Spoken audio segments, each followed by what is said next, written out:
Correct हो जाएगा लोग।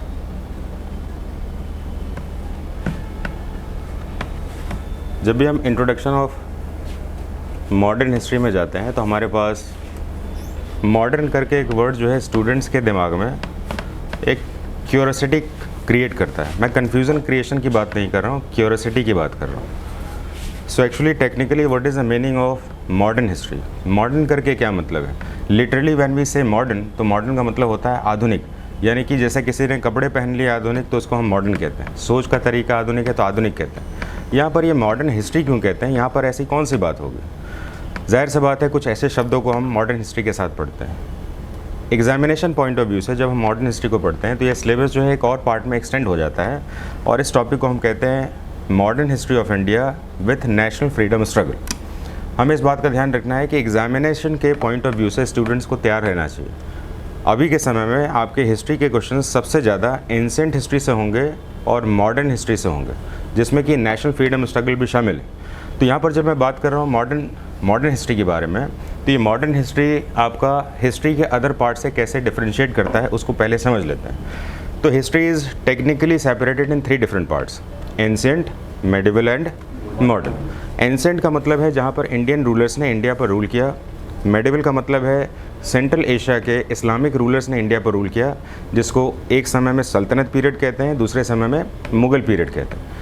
इसके बाद भारत में कुछ ऐसी घटनाएं हुई कि यूरोपियन पावर्स, चाहे उनका वॉयज सिस्टम आया, चाहे वो ट्रेड के लिए आए, उन्होंने भारत के रूलर्स को डोमिनेट करना स्टार्ट कर दिया और एक समय आया कि जब उन्होंने डिफीट कर दिया, जिसमें कि प्लासे का वॉर, जिसको हम 1757 का वॉर कहते हैं, और बक्सर का 1764 का वॉर कहते हैं। इसमें तो इंडियन रूलर्स जो समय मुग़ल एम्परर्स थे वो भी हार गए। तो जब ये लोग हार गए इसमें, तो जो पहले टैक्स देते थे, यानी कि जो कॉलोनियल पावर जो है, चाहे वो पुर्तगीज़ हो चाहे आपके ब्रिटिशर्स हो, अब वो टैक्स जिनको देते थे वो खुद ही हार चुके हैं। तो जाहिर सी बात है रूल पैटर्न तो चेंज होगा। तो जब ये रूल पैटर्न चेंज हो गया और यूरोपियन पावर, फॉर्चुनेटली अनफॉर्चुनेटली कह सकते हैं, यहाँ पर ये कहना कि यूरोपियन पावर ने भारतीयों को हराया ये पूरी तरह से सच नहीं। एक्चुअली वो हारने के लिए बने भी थे। उन्होंने हारने के बाद भारत के लिए कुछ बढ़िया नहीं किया था। इनफैक्ट अंग्रेज़ों ने कहा कि आप 100 रुपये टैक्स लेते हैं तो आप हमें 90 रुपये दीजिए और 10 रुपये अपने पास रखिए। लेकिन भारतीय रूलर्स ने अपने लिए 90 रुपये की जगह 100 रुपये की जगह सोचा कि अब एक काम करते हैं, हम टैक्स को ही बढ़ा देते हैं। उन्होंने टैक्सेशन को बढ़ा दिया, जिससे कि इंडियंस जो पीजेंट थे, क्योंकि भारत में व्यापारी के रूप में किसान लोग ही ज़्यादा थे, उन्हीं का एग्रीकल्चर रिलेटेड जो वर्क होता था वही सबसे ज़्यादा प्रोलीफाई था। तो उनके ऊपर जब डबल टैक्सेशन हुआ इसमें, तो हमारे इंडियन रूलर्स ने ही उनको सबसे ज़्यादा उनको प्रेशराइज किया। ऐसे समय में भारत में आज़ादी की लड़ाई से पहले भारत के ही रूलर्स ने भारतीयों को सबसे ज़्यादा सप्रेस किया। इसलिए ब्रिटिश पावर्स ने उन रूलर्स को ही रिप्लेस कर दिया।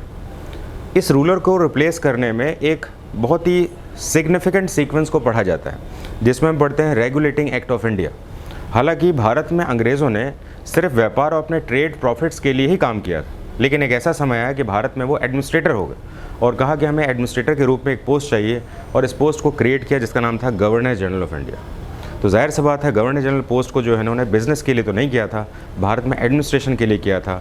और इससे पहले एडमिनिस्ट्रेटर को भारत में क्या कहते थे? भारत का मुग़ल बादशाह। तो मुग़ल बादशाहों को जब रिप्लेस किया गया और भारत में यूरोपियन पावर इस्टेब्लिश होगी एज एन एडमिनिस्ट्रेटर। पहले क्यों आई थी ये? पहले एक ट्रेडर्स के रूप में आई थी, बाद में एडमिनिस्ट्रेटर बन गई है। तो वहाँ पर हमने जो है हिस्ट्री के पैटर्न को ही चेंज देखा। क्या चेंज देखा इसमें? इंडियन रूलर्स भारत में रहकर रूल करते थे, इस्लामिक रूलर्स भारत में आके रूल तो करते थे, लेकिन वो उनकी ऑनेस्टी होती थी सेंट्रल एशिया के खलीफा के लिए, यानी खलीफा ने कह दिया आप रूलर बन गए तो आप रूलर मान लिए गए।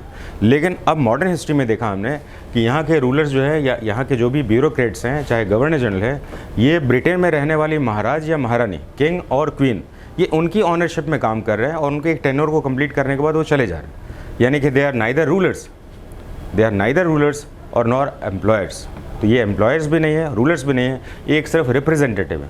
तो रिप्रेजेंटेटिव सिस्टम का एक पैटर्न ऐसा चला जिसमें कि भारत में कुछ पीरियड के लिए कुछ और गवर्नर जनरल आया या वायसराय आया और फिर बाद में वो रिप्लेस होते चले गए। मॉडर्न हिस्ट्री के इस कंसेप्ट को समझने के लिए सबसे पहले हमें बैकग्राउंड में जाना होगा। मॉडर्न हिस्ट्री शुरू ही क्यों हुआ? भाई ऐसी कौन सी समस्या थी कि मॉडर्न हिस्ट्री को लाने की ज़रूरत पड़ी? अंग्रेज़ों को समझने के लिए हमें क्या करना चाहिए? सबसे पहले यहाँ पर ये वर्ल्ड का एक मैप ले लेते हैं और मॉडर्न हिस्ट्री को समझने का प्रयास करते हैं। इंडिया को तो हम देख पा रहे हैं, दैट इज़ इंडिया में मॉडर्न हिस्ट्री की शुरुआत जो है यूरोपियन पावर्स के द्वारा हुई। और यूरोप जो है भारत में कैसे आया होगा, ज़मीन किससे आया होगा कि पानी से आया होगा? What was the route? Water route था कि लैंड रूट था? ऑब्वियसली स्टार्टिंग में लैंड रूट था। तो स्टार्टिंग में रूट ये वाला था, लेकिन स्टार्टिंग में ये लैंड रूट इतना छोटा सा जो है, जो बाद में इतना बड़ा एकदम सर्क्यूमफ्रेंस बना के आ रहे हैं। What was the main reason behind it? क्यों ऐसा किया होगा इन्होंने सीधे लैंड रूट को प्रीफर क्यों नहीं किया होगा? क्योंकि आज भी हम जानते हैं इंडिया का 98% ट्रेड जो होता है वो तो लैंड के ऊपर ही होता है, रोड ट्रांसपोर्टेशन पे होता है। सही बात है कि नहीं? सी रोड से थोड़ा ना इंडिया के ट्रेड्स की बात कर रहा हूँ, वर्ल्ड के साथ ट्रेड की बात नहीं कर रहा हूँ। और उस समय वर्ल्ड के साथ ट्रेड होते नहीं थे, तो जाहिर सी बात है ये ट्रेड तो ज़्यादा बेनिफिटेड था, ये ज़्यादा कन्विंसिंग भी था और ज़्यादा सेफ भी था। ये तो रूट भी किसी को नहीं पता था, फिर ये रूट आया ही क्यों? तो इसके लिए हमें एक बैकग्राउंड में जाना होगा, और ये बैकग्राउंड जो है आपका मॉडर्न हिस्ट्री का सबसे इंपॉर्टेंट है। अब हमें यहाँ पर, क्योंकि ये रूट में सबसे इंपॉर्टेंट जो क्षेत्र आ रहा है आपका ये आ रहा है, और इसको हम कहते हैं मेडिटेरियन सी। मेडिटेरियन सी इनिशियल मॉडर्न एरा का, यानी हम कह सकते हैं 14th सेंचुरी में वर्ल्ड में जो है ऐसा माना जा रहा था कि वर्ल्ड का सिर्फ यही एक पार्ट है कि जो विश्व का केंद्र है, जिसके कारण इसको मेडिटेरियन या भूमध्य कहा गया। अच्छा, मेडिटेरियन का हिंदी नाम क्या है? भूमध्य। अच्छा, भूमध्य कहा ही क्यों जाता होगा? क्योंकि पूरे विश्व का मध्य है। ऐसा क्यों, कैसे हो सकता है? पूरा विश्व तो अमेरिका भी है, ये भी है, अफ्रीका भी है, ये भी है। उस समय यूरोप, उस समय पूरे सिविलाइजेशन में एक्सपेंशन नहीं हुआ था। आप सोचिए कि अमेरिका की खोज नहीं हुई थी। अमेरिका की खोज 15वीं शताब्दी में हुई थी, कोलंबस ने की। इंडिया को बहुत सारे लोगों ने कॉन्क्वेयर नहीं किया था। तो जाहिर सी बात है पूरा वर्ल्ड जो है इसी चार दीवारी में या कुछ ही रीज़न में जो है पूरी तरह से ग्लोबलाइज था। मेडिटेरियन सी में कुछ ऐसी घटनाएं हो रही हैं जिसने कि वर्ल्ड को पूरी तरह से प्रभावित किया है, और इस मेडिटेरियन सी में कुछ ऐसे पॉलिटिकल पावर्स भी इमर्ज हुए। मेडिटेरियन सी के सराउंडिंग में जो पावर्स थे उनको हम कहते थे रोमन अम्पायर। क्या कहते थे? Roman empire. अब हमें सबसे पहले मेडिटेरियन सी के साथ जुड़े हुए रोमन अम्पायर्स और रोमन अम्पायर के साथ जुड़े हुए कुछ रूलर्स, और रूलर्स के बाद रोमन अम्पायर को ख़त्म करके यहाँ पर जो साम्राज्य बना जिसको हम कहते थे बाइजेंटाइन अम्पायर, और बाइजेंटाइन को ख़त्म करके जो अम्पायर बना है जिसको हम कहते हैं ओटोमैन अम्पायर। और ओटोमैन अम्पायर जो कि 1453, क्या नाम है? 1453 सीडीएस में पूछा गया डेट है, ये पीरियड है आपका। ये 1453 में ओटोमैन साम्राज्य के आने से अब ये ट्रेड पूरी तरह से प्रोहिबिटेड हो गया, क्योंकि अब जो है यहाँ पर इस्लामिक रूलर्स एस्टेब्लिश हो चुके थे, और इस्लामिक रूलर्स किसी भी कंडीशन पर यहाँ से क्रिश्चियनिटी को मानने वाले लोगों को ट्रेड के लिए परमिट नहीं कर रहे थे। हमें ध्यान होना चाहिए ओटोमन साम्राज्य कैसा साम्राज्य है? ये एक इस्लामिक रूल है, और इस्लामिक रूल को फिर एंड कब किया गया था? इस्लामिक रूल का एंड हुआ, आप बता सकते हैं इस्लामिक रूल का हेड कौन होता है? खलीफा होता है। हिंदी में खलीफा कहते हैं और इंग्लिश में क्या कहते हैं? कैलिफ कहते हैं, कैलिफ। तो कैलिफ और खलीफा दोनों एक ही है इसमें। तो यहाँ पर इनके हेड हुआ करते थे, और इनको एंड कब हुआ? एंड कर लेते हैं एक बार इसमें। फर्स्ट वर्ल्ड वॉर कब शुरू हुआ था? 1914 से लेकर 1918 तक चला था। और इस वर्ल्ड वॉर में ब्रिटेन की जो फ्रेंडली नेशंस थे, इन्होंने टर्की से कहा कि हमें आप सपोर्ट करिए, उन्होंने इनको सपोर्ट नहीं किया। तो सपोर्ट नहीं करने के बाद जब ब्रिटेन युद्ध में जीत गया, तो ब्रिटिश पावर के जीतने के बाद उन्होंने टर्की के खलीफा के पोस्ट को एलिमिनेट कर दिया। कहा कि अब तुर्की का कोई खलीफा नहीं रहेगा, अब हम ही इसको कंट्रोल करेंगे। जैसे कि अभी के समय में हम देख रहे हैं कि अमेरिका ने ईरान को अटैक किया, और ईरान को अटैक करने के बाद वहाँ पर खामेनेई को मार दिया। अब अमेरिका क्या कह रहा है कि जिसको हम रिप्रेजेंटेटिव बनाएंगे वही ईरान का रूलर होगा। सही बात है कि नहीं? अब उसी तरीके से यहाँ पर जो है ऑटोमन साम्राज्य को जो खलीफा था उसका, अब ब्रिटिश ने कहा, क्योंकि ब्रिटिश के सबसे ज़्यादा कॉलोनीज थे, कहा कि हम आपके कैलिफ को नहीं मानेंगे इसमें, और हम जिसको कहेंगे वही इसका रूलर रिप्रेजेंटेटिव बनेगा। ऐसे समय में भारत और वर्ल्ड के अलग अलग देशों में जहाँ जहाँ इस्लाम था, उन्होंने खिलाफत आंदोलन की शुरुआत कर दी, और भारत में भी ये आंदोलन चला था 1919 में। गांधी जी ने इसका नेतृत्व किया, और बाद में गांधी जी के रिप्रेजेंटेटिव या लीडरशिप के कारण अंग्रेज़ों ने 1922 में कैलिफ को दोबारा स्टेबलाइज कर दिया। कब में? 1992। अब जो है, अब इस्लाम ने कहा ये तो हमारा अपमान है, हमारे कैलिफ को हटा दिया, और फिर बाद में किसी के कहने पर खड़ा कर दिया, तो खलीफा का पद का रिस्पेक्ट क्या हुआ? तो इन्होंने खलीफा के पद को 1992 से ही ख़त्म कर दिया। तो जाहिर सी बात है कि यहाँ पर ऑटोमन साम्राज्य खलीफा के पद से ही समाप्त हो गया, और फिर बाद में ये सभी इंडिपेंडेंट रूलर्स के रूप में एस्टेब्लिश हो गए। तो एक बार दोबारा रिपीट कर लेते हैं इसमें। सबसे पहले रोम एम्पायर था, रोम एम्पायर नष्ट होकर क्या बना था? Byzantine empire. बाइजेंटाइन के बाद क्या बना था? Ottoman empire. ऑटोमैन एम्पायर का जो पीरियड था वो कब तक ख़त्म हुआ? इसमें 1922 तक ख़त्म हुआ और बाद में ये सभी लोग इंडिपेंडेंट हो गए। अब इंडिपेंडेंट हो गए तो फिर आज जो हम टर्की देख रहे हैं, इसमें आज हम ईरान देख रहे हैं, तो ये अलग अलग रूल में इस्टेब्लिश हो गए। लेकिन फाइनल कंक्लूजन यही निकला कि यूरोप के पावर को उन्होंने भारत में आने से रोक दिया, जिसके कारण यूरोपियन ने अपने वॉयज को सी रूट के साथ ट्रांसफ़र किया। और सी रूट से ट्रांसफ़र करने से एक क्वेश्चन के साथ मैं इसको आपको एंड कर देता हूँ। उसको आपको ये तो पता होगा कि भारत में सबसे पहले जो यूरोपियन आया था वो कौन था? देखिए एग्जाम का क्वेश्चन किस तरह से एंड करते हैं इसमें। Vasco D gamma was the first European who came India, ये बात सही है। अब मैं आपसे कहता हूँ वास्को डी गामा क्या अपने खर्चे पर आया होगा क्या? नहीं आ सकता। अगर अब मैं आपसे क्वेश्चन पूछूं कि वास्को डी गामा जब भारत में आया था तो उसको पुर्तगाल में कौन से रूलर ने उसको स्पॉन्सर्ड किया था भारत भेजने के लिए? ये क्वेश्चन का आंसर दीजिए इसमें। और इस क्वेश्चन का आंसर आपको मिलेगा कहाँ पर? ये मैनुअल फर्स्ट से मिलेगा। देखिए क्वेश्चन का नेचर बड़ा अलग अलग होता है इसमें। मैनुअल फर्स्ट जिसका टेन्योर है आपका 1495 से लेकर 1521। अब इसी के बीच में 1498 आ रहा है कि नहीं आ रहा है? 1498 में हमारे पास वास्को डी गामा भारत में आया होगा, तो यानी कि मैनुअल फर्स्ट के समय आया था। लेकिन क्या वास्को डी गामा पहला था जो कि भारत के लिए आया था? ऐसा तो है नहीं। पहली बार उनका वॉयज यानी कि सी रूट का जो रूट था वो जॉन सेकंड के समय आया था। और जॉन सेकंड के समय इसका नाम था बार्थोलोमेओ डियाज। क्या नाम है? बार्थोलोमेओ डियाज पहला ऐसा एक्सपीडिटर था जो कि पुर्तगीज़ से आया था भारत के लिए, लेकिन वो अफ्रीका के लास्ट पॉइंट तक रुक गया था। एक नया क्वेश्चन जनरेट करता हूँ मैं। अफ्रीका के लास्ट पॉइंट में, जैसे भारत के पास भी ऐसा ही पॉइंट है, यहाँ पर रुक गया क्योंकि काफ़ी तेज़ तूफान चल रहा था। तो बार्थोलोमेओ डियाज ने इसको क्या कहा इसमें? Point of storm. क्या कहा? और जाके उसने जॉन सेकंड को बोला कि पॉइंट ऑफ स्ट्रॉम से मैं वापस आ गया क्योंकि यहाँ बहुत तेज़ तूफान चल रहा है। तो जॉन सेकंड ने पता है क्या कहा इसको? It was not a point of storm, it was a cape of good hope. क्योंकि उनको कहाँ जाना था? भारत जाना था। और यहाँ तक ये पहुँच चुके थे, इसलिए पॉइंट ऑफ स्ट्रॉम को क्या नाम दिया गया? Cape of good hope. यानी कि आशा की किरण मिली। आशा किस बात की? अब वो भारत जा सकते हैं, यहाँ तक वो पहुँच चुके हैं।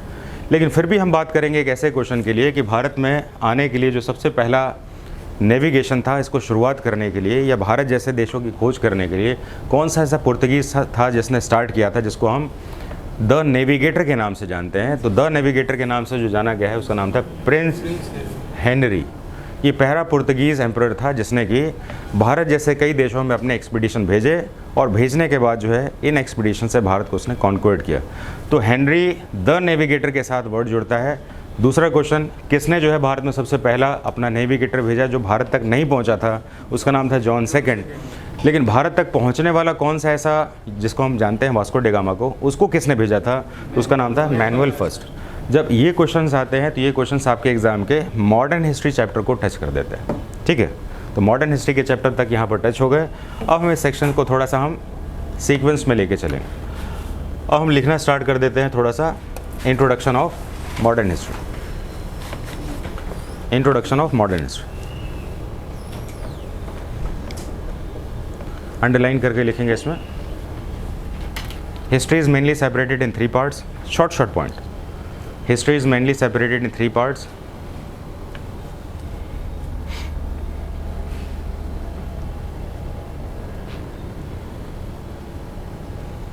Number 1, ancient history. Number 1, ancient history. Number 2, medieval history.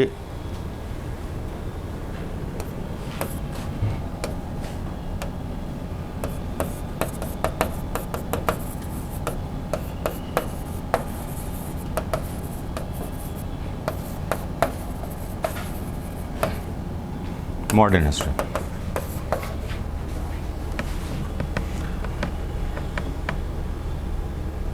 अब नीचे 3 पॉइंट नोट में लिखेंगे इसमें। Note number 1, ancient history is the period of history. Ancient history is the period of history in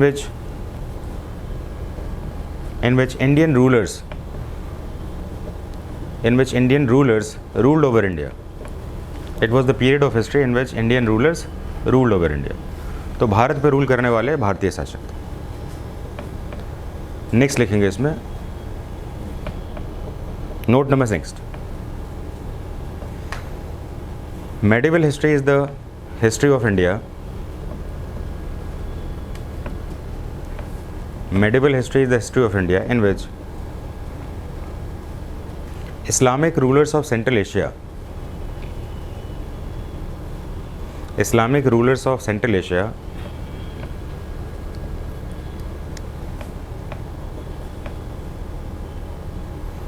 bracket में लिखेंगे under the representation of caliph, under the representation of caliph, caliph मतलब खलीफा, under the representation of caliph bracket off ruled over India. तो भारत पर Islamic शासक तो ठीक है इसमें, लेकिन भारत पर इस्लामिक शासक किसके रिप्रेजेंटेटिव में रूप में थे? ये कैलिफ के रिप्रेजेंटेटिव में थे। इसलिए जब हम देखते हैं इसमें कि भारत जैसे कई देशों में, ईरान पर भी जैसे हमला हुआ, तो भारत के बहुत सारे मुस्लिम लोग कहते हैं कि वहाँ पर उसमें ऐसा हमला हो गया, आंदोलन कर रहे हैं इसमें। क्यों भाई? क्योंकि एक्चुअली में इस्लाम का सेटअप ऐसा है कि कहीं पर भी इस्लाम के लोग हों, वो अपना रिप्रेजेंटेटिव हमेशा सेंट्रल एशिया के ही कैलिफ को मानते हैं और वो उसको अपना कैलिफ मानते हैं। इस्लाम दो अलग अलग डिवीज़न में डिवाइडेड है, एक का नाम है शिया और दूसरे का नाम है सुन्नी। अभी शिया जो ग्रुप है उसका जो हेड है आपका, वो ज़ाहिर सी बात है अली खामेनेई थे, तो इनके अनुसार जो है उनका कैलिफ ये है। अब टर्की और ईरान में ये एक कन्फ्लिक्ट रहता है इसमें कि भाई हम दोनों में से कौन कैलिफ होगा। तो टर्की अपने आप को कैलिफ कहता है, इसमें कैलिफ मतलब खलीफा कहता है, खलीफा का प्रतिनिधि, खलीफा तो नहीं, खलीफा का प्रतिनिधि कहता है। और ईरान का खामेनेई अपने आप को कहता था इसमें, हालांकि सबसे ज़्यादा एज होने के बाद वेटरन भी था, और वर्ल्ड लेवल पर जितने भी शिया मुस्लिम थे वो उसका अपना रहबर या अपना रिप्रेजेंटेटिव मानते। तो जाहिर सी बात है भारत जैसे देशों में जब ये आंदोलन चला इसमें, तो हमें लगा क्यों चल रहा है इसमें, तो जाहिर सी बात है इंडिया का जो मेडिवल पीरियड था इसमें रहने वाले लोग जितने भी रूलर्स थे उन्होंने अपने आप को रिप्रेजेंटेटिव माना, इसलिए तो भारत में आंदोलन हुए और आज भी ऐसा वो मानते हैं। इसलिए जो है ये चीज़ों के ऊपर थोड़ा सा हमें ध्यान देना पड़ेगा। अब हम बात कर रहे हैं मॉडर्न हिस्ट्री के ऊपर। नोट नंबर 3 लिखेंगे। Modern history is the period of history, modern history is the period of history in which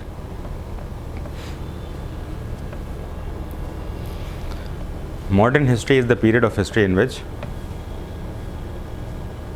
European powers,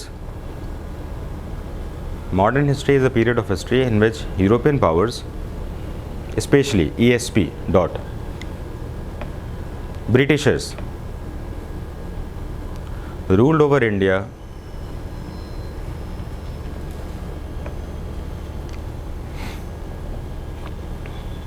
as the representative of British monarch, as the representative of British monarch. Monarch का मतलब क्या होता है? राजा। जो भी kingship का post होता है उसको हम मोनार्क कहते हैं, MONARCH, मोनार्क। तो भारत में जो भी ब्रिटिश रिप्रेजेंटेटिव थे वो क्या थे? ब्रिटिश मोनार्क के रिप्रेजेंटेटिव थे। और इसका पता हमें ऐसे चलता है कि 1600 में, कब में? 1600 में भारत में 31 दिसंबर 1600 में भारत में एक कानून बना था, और इस कानून को ब्रिटिश में एलिजाबेथ ने भारत में ईस्ट इंडिया कंपनी की स्थापना की और ईस्ट इंडिया कंपनी को लीगलाइज़ किया था कि आप व्यापार कर सकते हैं। तो ईस्ट इंडिया कंपनी रिप्रेजेंटेटिव किसकी हो गई? मोनार्क की हो गई। और वहाँ पर उस मोनार्क ने भारत में ये अपना वॉयज या सी रूट के साथ ये रिप्रेजेंटेटिव क्यों भेजा था?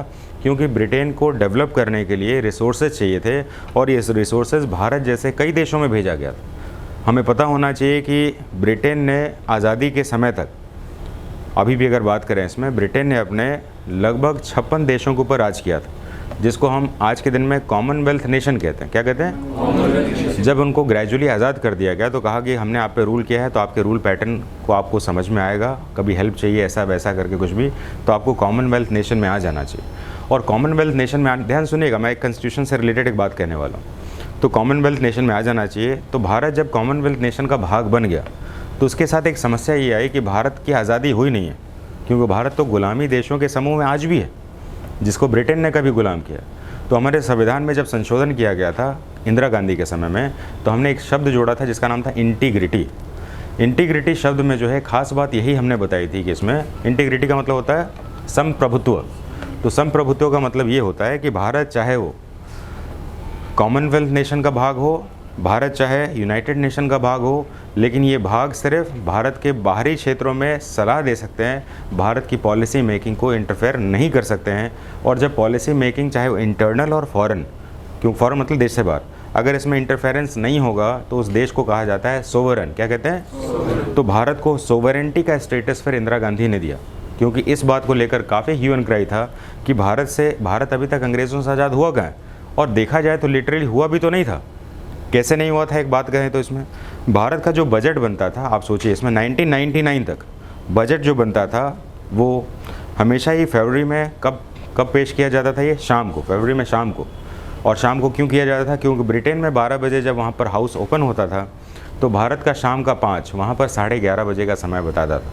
और 11:30 बजे ब्रिटेन में चल रहा है और यहाँ पर हम शाम को बजट प्रस्तुत कर रहे हैं और शाम को न्यूज़ टेलीकास्ट देख रहे हैं, बजट में ये हुआ। आप तो 99 में पैदा नहीं हुए थे ना इसमें, तो जाहिर सी बात है आप सोचिए कि ये चेंजेस हुए क्यों? क्योंकि कहीं ना कहीं कॉलोनियल रूल के अंडर में इंप्रेशन में हम लोग थे इसमें। तो इंटीग्रिटी शब्द को जोड़कर भारत ने इस बात को क्लियरली विजुलाइज करा दिया कि हमारी पॉलिसीज़ पूरी तरह से इंडिपेंडेंट है और इंडिपेंडेंट होने के बाद जो हम किसी भी देश के दबाव में नहीं रहे। जब भी इंटीग्रिटी शब्द आता है तो 2 बातों का ध्यान रखना। कितनी बातों का? 2 पहली बात यह है कि इंटरनल पॉलिसी में कोई देश का इंटरफेरेंस नहीं होगा, ये बात तो क्लियर है। दूसरा बात, पहला बात तो ये होगा, एक्सटर्नल पॉलिसी जिसको हम फॉरेन अफेयर्स कहते हैं, उसमें भी किसी देश का इंटरफेरेंस नहीं होगा। अच्छा मुझे एक बात बताइए, भारत और पाकिस्तान दोनों एक साथ आज़ाद हुए। पाकिस्तान के प्रधानमंत्री इमरान खान रशिया चले गए व्लादिमीर पुतिन से मिलने के लिए यूक्रेन वॉर के समय, और कहा कि हम आपको सपोर्ट के लिए कुछ भी करके चलेंगे। इमरान खान के वहाँ से आने के बाद, रशिया के राष्ट्रपति से मिलकर आने के बाद, यहाँ पर पॉलिटिकल अनस्टेबिलिटी हुआ और उनको पकड़ के जेल में डाल दिया गया। रीज़न क्या है? पाकिस्तान की फॉरेन पॉलिसीज़ कौन बनाता है? अमेरिका बनाता है। तो जाहिर सी बात है अमेरिका ने पाकिस्तान की इंटरनल पॉलिसीज़ को पूरी तरह से कैपिटलाइज़ कर दिया, या कहें पैरालाइज़ कर दिया। बात सही है कि नहीं? तो कहने का मतलब है अमेरिका ने पाकिस्तान को कहा अंदर जो खेलना है खेल लो, बाहर जैसा कहेंगे वैसे ही करो। लेकिन क्या भारत पर ही लागू होता है? भारत का माने किसी से भी तेल खरीदेगा, अमेरिका कहेगा हम बैन लगा देंगे, अच्छा ठीक है लगा दो। तो कहने का मतलब हमारे देश के ऊपर भी बहुत बड़ा इंप्रेशन था इसमें कि क्या हम भारत जो है इंटीग्रिटी में संप्रभुत्व हैं कि नहीं है, या पाकिस्तान जैसे हैं। तो भारत ने कहा कि हम अपनी स्पेशल आइडेंटिटी के साथ, हमें किसी के सपोर्ट की ज़रूरत नहीं। और ये बात साबित करने में सही में भारत को लंबा समय लग गया, क्योंकि बिना सपोर्ट के तो भारत अपने आप को मैच्योर नहीं कर सकता। रशिया एक ऐसा सोशलिस्ट कंट्री है जिसने हमें सपोर्ट तो किया है लेकिन कभी भी क्लेम नहीं किया है। हालांकि अभी के समय में डोनाल्ड ट्रंप कहते हैं कि ठीक है भारत को जो है, हालांकि अजीब सी बात है कि ठीक है भारत को हमने छूट दे रखी है कि वो रशिया के साथ तेल खरीद ले। ऐसा लगता है कि भारत को भी कंट्रोल अमेरिका कर रहा है, लेकिन कहते हैं ना जिसके दिमाग में जो है वो कह रहे भारत ने कोई तेल खरीदना बंद किया ही नहीं था, हम तेल निरंतर खरीद रहे थे। अमेरिकन राष्ट्रपति के ईगो को पैसिफाई करने के लिए कहा क्योंकि आपने मिडिल ईस्ट में जंग छेड़ रखी है, अब हम तेल वहाँ खरीदने जाए तो हमारे जहाज़ भी आप डुबो देंगे। आपने अभी कुछ समय पहले ईरान के जहाज़ डुबो दिए, और कोई भी जो है वॉयज जो होगा या जो भी हमारा पास शिप जाएगा, जो कंटेनर लेकर आएगा इसमें, वो वॉर जोन में तो नहीं जा सकता है। तो जाहिर सी बात है एक लेवल पर ईगो सेटिस्फाइड सिर्फ किया हमने, लेकिन हमारे पास ऑयल का परचेजिंग तो पहले से भी चल रहा था और आज भी चल रहा है इसमें। तो इस तरीके से हमारी इंटीग्रिटी के ऊपर क्वेश्चंस आते हैं इसमें। अब हम मॉडर्न के ऊपर थोड़ा सा सेक्शन को एक्सप्लोर करेंगे। तो हेडिंग बना लेंगे इसमें, modern history and Indian freedom struggle. Modern history and Indian freedom struggle.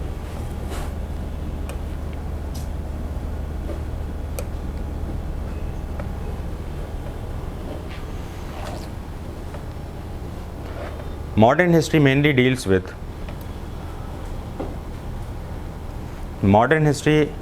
especially deals with European powers.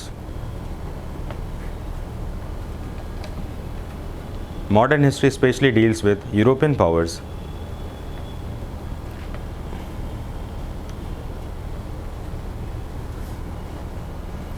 and their rule in India.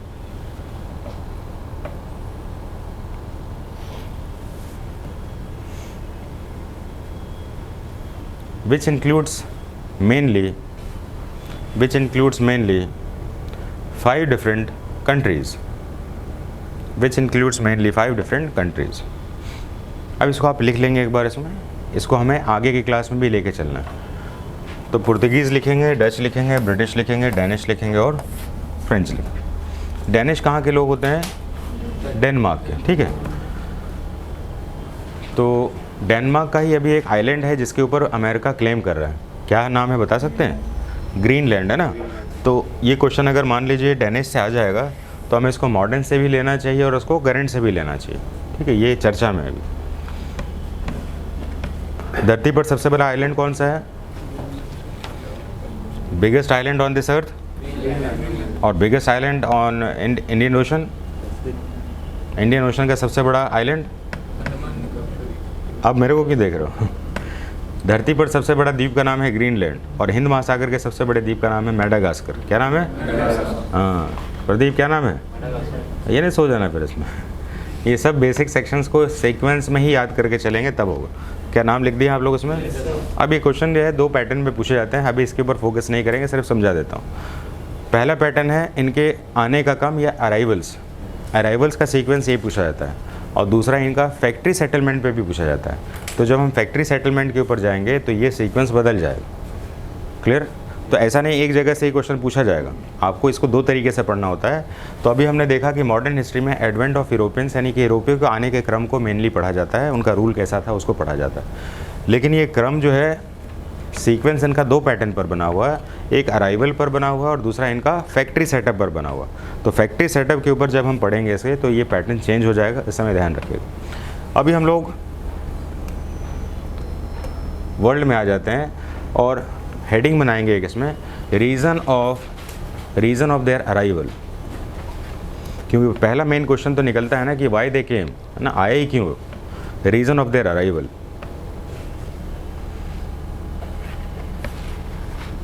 तो अब ध्यान से पहले सुन लेते हैं, मॉडर्न सुनने का बहुत ज़्यादा सेक्शन है। तो प्रॉब्लम ये था इसमें कि यूरोप में वर्ल्ड में सबसे पहले, वर्ल्ड के जितने भी नेशन हैं वर्ल्ड में सबसे पहले इंडस्ट्रियलाइजेशन हुआ। इंडस्ट्रियलाइजेशन का मतलब क्या है? औद्योगिकरण। उद्योगों की शुरुआत सबसे पहले यूरोप में होगी और यूरोप में भी कुछ खास जगहों पर ही हुई, जिसमें कि ब्रिटिश और पुर्तगीज़ और स्पेन सबसे ज़्यादा लीडिंग रोल में था। तो जाहिर सी बात है जब इंडस्ट्रियलाइजेशन हो गया तो इंडस्ट्रियलाइजेशन में सबसे ज़्यादा इंडस्ट्रीज़ कौन सा यूज़ होता था, ध्यान रखेंगे तो इकोनॉमी के स्ट्रक्चर को याद करेंगे जो हमने पहले पढ़ा हुआ था। इकोनॉमी के स्ट्रक्चर में प्राइमरी, सेकेंडरी, टर्शरी करके 3 पिलर्स या 3 सेक्टर्स होते हैं, ठीक है। तो सबसे ज़्यादा आबादी जो होती है वो किससे प्रभावित होती है? प्राइमरी से, क्योंकि प्राइमरी नेचुरल रिसोर्सेज का सीधे कंजम्पशन होता है। तो नेचुरल रिसोर्सेज का सीधे कंजम्पशन हमारे अर्ली सिविलाइजेशन में सबसे पहला इकोनॉमिक बेनिफिट्स देने वाला रिसोर्स था। तो अभी ब्रिटेन में समय में लगभग 12वीं-13वीं शताब्दी के बीच में जब भारत में उस समय सल्तनत पीरियड चल रहा था, तो ब्रिटेन में जो है औद्योगिकरण इतना ऊपर चला गया था इसमें कि उनके पास इंडस्ट्रियल लेबर जो है अब वो डिमांड कर रहे थे कि they need their own rights, अब उनको अधिकार चाहिए हम। क्यों? उन्हीं के कारण ब्रिटेन का डेवलपमेंट हो रहा है। तो जाहिर सी बात है कि डेवलपमेंट हो क्यों रहा है इसको समझा जाए। तो वहाँ पर जितने भी हमारे पास प्राइमरी सेक्टर से सेक्शन से जुड़े हुए थे, तो उसमें एक सेक्शन ले लेते हैं जिसमें कि हम मीट प्रोडक्शन को लेते हैं। स्किन मीट से ही तो जुड़ा हुआ है ना, जानवर की खाल से ही स्किन भी जुड़ा हुआ है। मीट हम एक रॉ मटेरियल लेते हैं, ऐसे बहुत सारी चीज़ें। पनीर, दूध से पनीर भी बना सकते हैं आप, चीज़ भी बना सकते हैं आप, घी भी बना सकते हैं, बहुत सारा चीज़। तो प्राइमरी सेक्टर से रिलेटेड जितने भी इंडस्ट्रीज़ थे वो मेनली पहले फोकस थे। जैसे मान लीजिए आप कॉटन से अगर कॉटन से कपड़ा बनाते हैं तो वो भी तो प्राइमरी से जुड़ा हुआ है ना। तो वर्ल्ड में सबसे पहले प्राइमरी सेक्टर से ही जुड़े हुए इंडस्ट्रीज सबसे ज़्यादा डेवलप हुए ब्रिटेन में खासकर, क्योंकि वो ठंडे क्षेत्र में, ब्रिटेन यहाँ पर है आपका, इसको मिटा देते हैं। अब ब्रिटेन आपका जो है यहाँ पर है और ब्रिटेन में जो है सबसे ज़्यादा जो है एक ऐसा चीज़ की ज़रूरत है जिसमें फूड पैकेजिंग के लिए उनको एक ऐसा मटेरियल चाहिए जो लंबे समय तक रह सके और इसका व्यापार कर सके लोग। अच्छा आप मुझे बताइए कि आप पैकिंग वाले फूड को किसी को नाम बता सकते हैं जो पैक्ड है? पैक्ड फूड में किसी का भी नाम बता दीजिए। अंकल चिप्स ले लेते हैं, कोई भी चीज़ ले लीजिए। आपने अगर ध्यान दिया हो तो उसमें सबसे इम्पॉर्टेंट इंग्रेडिएंट्स जो है जिसका नाम है स्पाइसेस। मैगी खोलते ही खुशबू आती है आपको, हाँ कि नहीं?